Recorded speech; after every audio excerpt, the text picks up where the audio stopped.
Hi, everybody. Welcome to another episode of In My Plant-Based Kitchen. This is episode 37, and I am Emma. I'm a registered holistic nutritionist and a certified plant-based chef, and I am inviting you once again into my kitchen to talk about nutrition and cooking and all things plant-based. So in recent episodes, we have been focusing on some particularly beneficial types of plant-based food families, cruciferous vegetables, beans, lentils, and legumes. And today I decided to focus on another of my favorite powerhouses, mushrooms. Mushrooms are, of course, fungi rather than plants. There are thousands of species of mushrooms, but only about 24 of them are widely accepted for use as food. But there are so many health benefits of including mushrooms in your diet regularly. They contain many helpful vitamins and minerals, and they are rich in both protein and fiber. They are nutrient rich and calorie poor, which is a great combination. For example, 1 cup of cremini mushrooms has only 15 calories, but 2 grams of protein and nearly 1 gram of fiber. There are lots of different types of mushrooms, and wild exotic mushrooms like lion's mane and chaga get a lot of attention for their incredible benefits, but regular old white and button mushrooms or cremini mushrooms, portobello mushrooms that are all very, very easily available in lots of your regular grocery store have many, many benefits and lots of wonderful uses in the kitchen, which is what we're going to focus on today. So first, I want to do a quick rundown. Just going to give this a stir, which I will get to in a minute, share what's going on in my plant-based kitchen with you. But I want to give you a quick rundown of the nutrients that are commonly found in mushrooms. They are generally rich in selenium, which of course helps your body to make antioxidants to prevent cell damage. Pretty important function. They have a lot of vitamin B6 usually, supporting your nervous system and helping to form red blood cells. Riboflavin, niacin, and pantothenic acid, which are all B vitamins as well, different B vitamins. And so they help to, these particular nutrients help carry out several metabolic reactions, are involved in the production of energy. Potassium, many of us don't get enough potassium. Potassium, of course, benefits our heart. It helps muscles to contract, assists with fluid balance, and maintains normal blood pressure. Zinc helps to support your immune system and healthy growth. So all of these different nutrients are commonly found in just your average mushroom, and they are very helpful for our health in a variety of ways. They also help to supply vitamin D2, which of course helps to keep our bones strong and our muscles working properly, among many other important functions. And you might notice that some mushrooms have a label on them that reads UV treated or rich in vitamin D. And that's because mushrooms contain ergosterol, which turns vitamin D into which turns into vitamin D when it's exposed to UV light or even sunlight. So when you either put your mushrooms in the sun, so if you're growing mushrooms, if you expose them to sun, they generally don't, they grow in shadier areas. They like cooler environments, of course. But if you put them in the sunlight once before you eat them, or if they have been treated with UV radiation, they become really, really concentrated in vitamin D. And this is one of the things that food manufacturers are doing these days to increase the nutrition in available nutrition in mushrooms. Okay, another stir. So they also contain the soluble prebiotic fiber beta-glucan, which feed your healthy gut bacteria, who then help to strengthen the immune system, to prevent infections and even cancer. One of the most advantageous things about mushrooms, though, is something that a lot of people don't know, and that is that they contain ergothioneine, which is an amino acid, a breakdown product of protein, which acts as a cytoprotectant or a cell protector in the body. And ergothioneine can get into the mitochondria, the powerhouses of our cells. And then help to protect those cells from free radical damage. So few other foods can do this. Black beans are the next in line in terms of potency in the plant kingdom. But mushrooms have the highest concentration of this nutrient, and it's heat stable. So that's important to know if you're deciding whether to eat mushrooms raw or cooked. And in fact, it's a good idea to eat mushrooms, to cook them at least slightly, because they contain a toxin called agaritine, which is destroyed by cooking. So mushrooms have huge immunity, anti-cancer benefits, along with all the other things that I've just reviewed. They are a really great thing to include in your diet regularly. So let's talk about how to do that. What about the cooking? What are some ideas? Mushrooms, of course, have a very rich umami sort of savory taste, making them a good substitute for meat. So they're used in things like mushroom stroganoff. So you'll see recipes for that, portobello burgers, or using them in chili soups for that, not just the flavor, but also the texture, that nice chewy texture. I use them in almost everything. I use them in my scrambles and my stir fries and my Buddha bowls, risotto, chilies, as I mentioned, Indian inspired dishes like maybe mushroom mature or something like that. I love the fact that they release so much liquid, which makes them very helpful when you're doing a no oil saute. And as mentioned earlier, they have a very umami flavor, which is something that can be difficult to find in quite the same way in other plant-based foods. So today I want to share, I'm going to quickly, this is a very quick recipe to put together, and I've already started it. So I'm going to share one of my favorite mushroom recipes with you, which is creamy golden mushroom soup. And this recipe is absolutely delicious. Like the title suggests, it's creamy and it feels decadent, but it is really, really rich in nutrients. It's low in fat, but it still feels absolutely like comfort food. It's packed full of immune optimizing ingredients, starting with the mushrooms and onions. And it's, like I said, quick to make, and a few key tips that I want to share with you about it today. So creamy golden mushroom soup. Okay, so the recipe starts out with 2 or 3 large onions. You can really use any kinds of onions, but I used 2 yellow onions, and I chopped them up, and I have been sauteing them, just bringing them to a nice golden translucent color, because this part of the recipe is important. It's important to let them, kind of develop their flavor. I did a no oil saute. I used a little bit of my vegetable broth, because normally on the stove, I don't really worry too much. I just do a straight saute. I'll just put the trick, if you've watched my other no oil saute videos, is to heat your pot up. Something like the stainless steel pot like this is just fine, but you want to heat it up first, and then put your mushrooms or your onions in. And if you've heated it properly, the onions should not stick. If you're intimidated by that at all, or you're doing something else like a video and you don't want to make sure that they're not going to burn, or you're going to get distracted and not be stirring them enough, you can use a little bit of water or broth to cook them in. And in this case, the broth is going to help make the onions even more flavorful. Sorry, I'm tripping over my tongue here. Once your onions have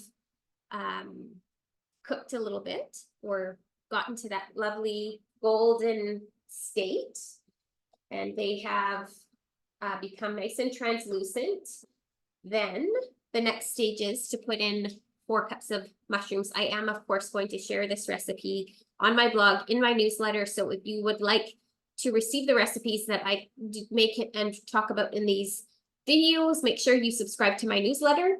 I'm very generous. This is probably more like 5 cups of sliced mushrooms, but I love mushrooms, so I'm just gonna go ahead and put that all in. If you like a smaller mushroom, you can certainly chop them up a little bit finer, like dice them up more than just slice them. So that is definitely an option too. The onions, of course, are part of the allium family, which are incredibly immune supportive, very antioxidant rich and good for your digestive health, as well as your heart health and your bone health. All of these different benefits. They can help to regulate blood sugar. So onions are also one of those power foods. So we're starting up with two really powerful foods, and there are lots. This is basically what the soup is based on, these two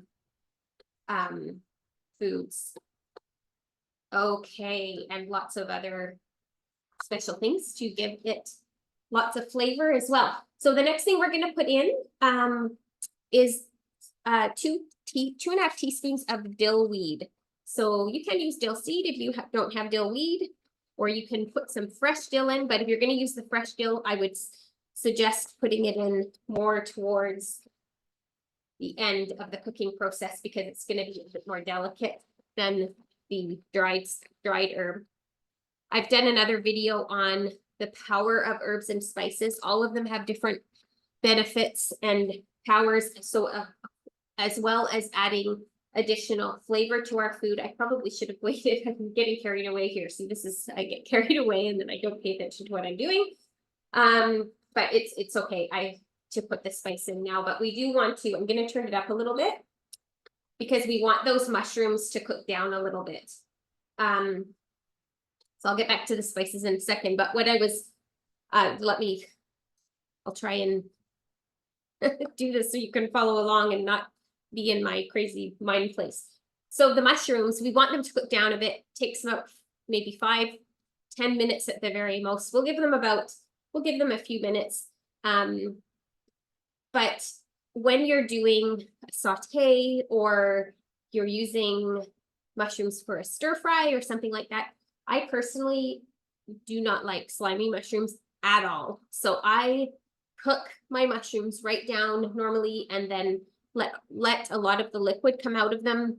And then I'll use them, to top salads or, but they are at that point chewy. They're not at all slimy. They've let go of a lot of their moisture. And starting any kind of dish, whether it's a chili or a tofu or like a scramble or whatever, with onions and mushrooms, you're not going to have quite as many of either of the onions or the mushrooms in those types of dishes. You'll have less, but it's really quite handy because the mushrooms do release so much liquid. You don't have to worry about them, the not things burning with an oil-free saute.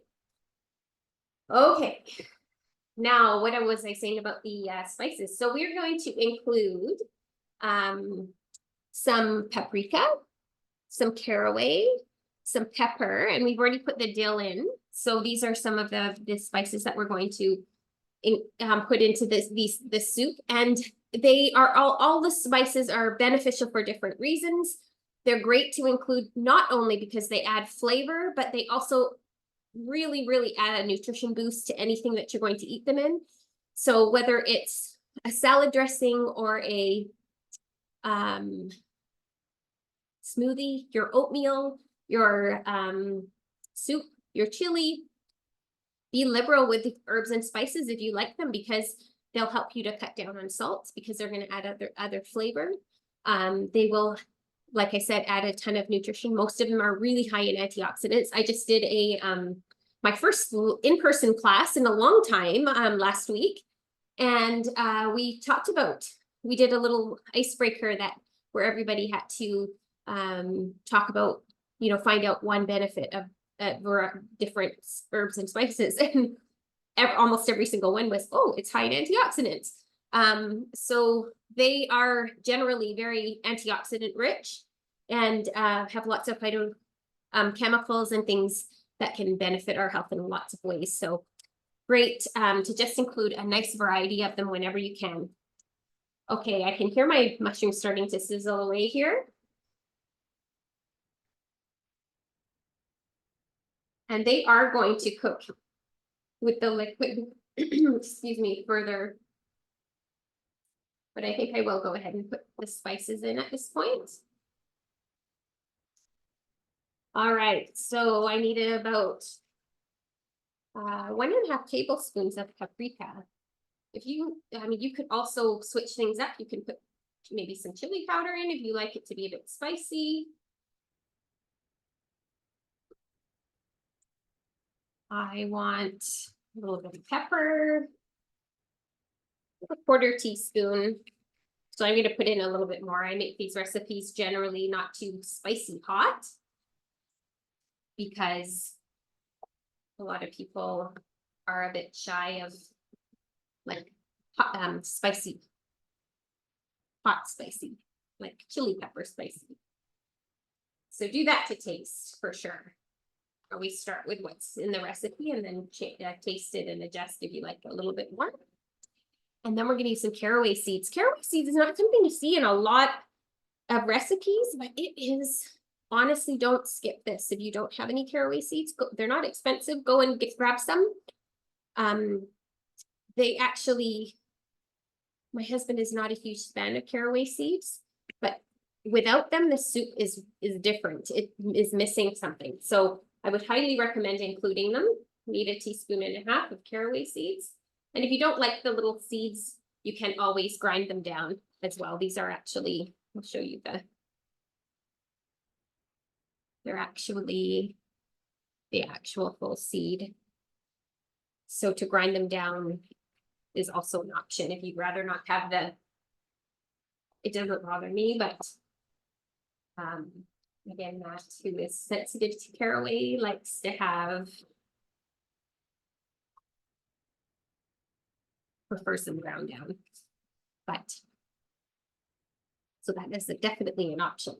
I'm going to turn this up just one more notch. My mushrooms, this is what it looks like right now. So my mushrooms are cooking down a bit. I think I'm going to go ahead and add, actually I have to still add the nutritional yeast. Very high in B vitamins as well. We've got like a super immune friendly dinner going on here. A couple of tablespoons of this is going to bring a lot of creamy or cheesiness, kind of a cheese. This does not taste like a cheesy soup, but it's one of the things that lends to the very rich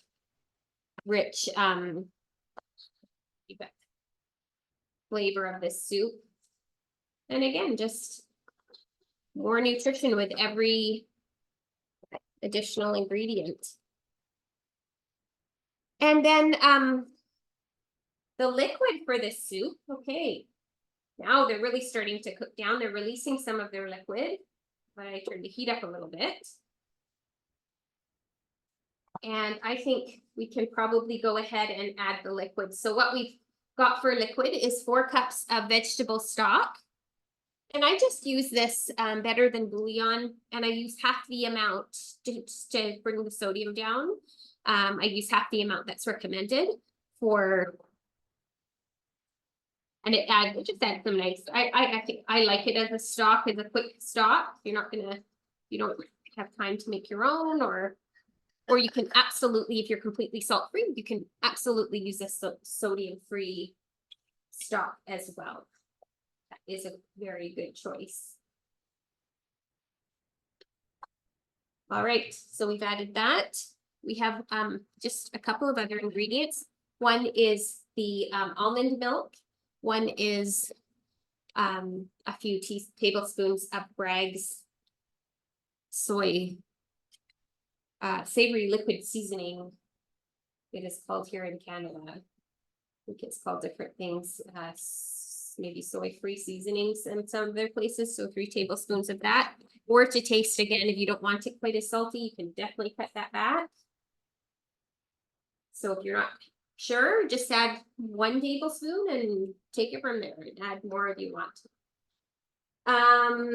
Okay, so we've added all the herbs and spices, the nutritional yeast, we've added the vegetable stock and the Bragg's. And now we want to bring it all to a boil. And then we are going to add 1.5 cups, I think. Yeah, 1.5 cups of unsweetened plant milk. So this could be soy milk, it could be almond milk, it could be whatever, oat milk, whatever kind of milk you like. But do make sure that it's unsweetened. There's nothing worse than making mashed potatoes or and even some, or a soup like this, and then not realizing that your soup has added, or your milk has added sugar, and then you get a sweeter result than you want, and it can really easily ruin a dish. And sometimes this says unsweetened original. This one is an almond milk that I like because it's just very, very plain, and it doesn't have a lot of additives. But there are some soy milks, for example, that say original, and then they're still sweetened. So if you're not sure, just make sure you taste your soy milk before you put it in to your soup. I've done that with mashed potatoes before. I had some exactly that original soy milk, wasn't paying attention, didn't read the label, made the mashed potatoes, like, why do these taste sweet? It's kind of gross. Okay, and then while we wait for that to come to a boil, which I probably should have the lid for, not to worry, I'm going to just juice up my lemon. So this is the other, actually there are two more ingredients, which I'll talk about that in a second, but the lemon gets added right at the end, just a tablespoon or two. This is like one of my secret, absolute amazing tips when you're making any kind of soup or chili or anything, and you want it to be brightened up. The citrus, whether it's lime juice or lemon juice, just a touch at the end, can just make a world of difference. So if you're making something and you've tasted it, and you're just like, it's missing something, try a little bit of citrus. Almost certainly it will improve it. Okay, so we got about a tablespoon, so that's what we want. And the other ingredient that is a really nice ingredient, and this is what makes it creamy, this is brown rice flour. And we're going to use just a 1/4 cup of this and stir that in. And it's kind of like, you can use this for gravies or what else can you use it? It's to basically to thicken something and make it creamy. And so the awesome thing about that is when you're, again, using you don't have any oil, obviously in this situation, we wouldn't be using it anyway, but I'm thinking of a gravy. I have a gravy recipe where I use broth and brown rice flour to make a roux, because traditionally roux is made with butter or oil, fat, and flour. And that mixed together helps the flour not to clump, but brown rice flour does not clump at all. So I'm going to just put it in straight into the soup once this has come to a boil. And it is going to whisk up beautifully. It is a really nice way to make something like a soup creamy without having to worry about it clumping, without having to use any kind of oil. So what are we doing here? A little bit slower than I would like. But I think it would be okay for me to add this at this point, and then I will continue to cook, and I will show you the result at the end once I've added the almond milk. So if you have a whisk handy, just go in there and give it a little bit of a whisk. Give it a whisk with the whisk. Woo! Careful, because it's boiling. Like, don't splash yourself like I am. But it's incorporated nicely at this point.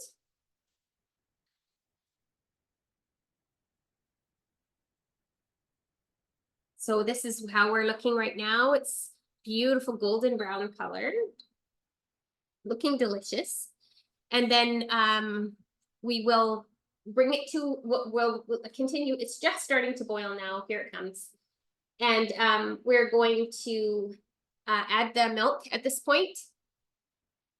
It's boiling. You can probably can't see that, and I take it off and it stops boiling. So you'll have to take my word for it. It's boiling. Add the milk, and we're going to bring it to just a very low boil again, and then we're going to turn it right down. And let it simmer for 15 to 20 minutes, and then we will add the lemon juice, and then it will be done. So I will share a picture of the final soup with you, and eat it with a beautiful green salad and possibly a piece of crusty bread, or just salad, or maybe what else could you, anyway, I'm sure those are enough ideas for you. I hope you've enjoyed this video. If you are enjoying my videos, I really appreciate it if you can like and subscribe. It really helps them to reach further afield and help other people to discover them. So thank you so much for joining me this week in my plant-based kitchen, and I will look forward to hopefully seeing you again soon. Bye for now.